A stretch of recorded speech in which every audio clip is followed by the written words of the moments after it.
Donc le Brexit est intervenu vendredi soir, ça vous le savez, mais depuis, en fait, au quotidien, rien n'a changé. Et il faut dire qu'il y a encore un an de négociations commerciales à mener avec l'Union européenne. Alors à Londres, la vie continue. Johanna Chabas. Plus de drapeaux européens sur les bâtiments officiels, plus de députés, de commissaires européens pour les Britanniques. Voilà les seuls changements concrets pour le Royaume-Uni depuis sa sortie de l'Union.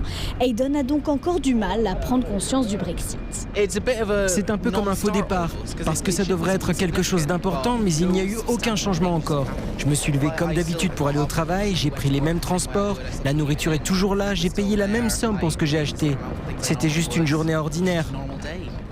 Le pays est en fait dans une période de transition. Le Royaume-Uni doit négocier avec l'Union européenne le futur de leurs relations et notamment les accords commerciaux.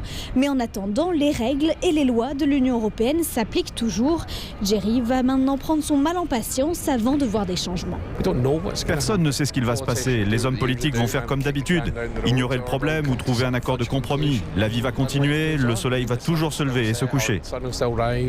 Il espère que le Royaume-Uni restera proche de ses voisins européens.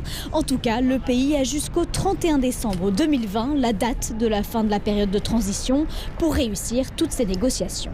Londres, Johanna Chabas, Europe 1.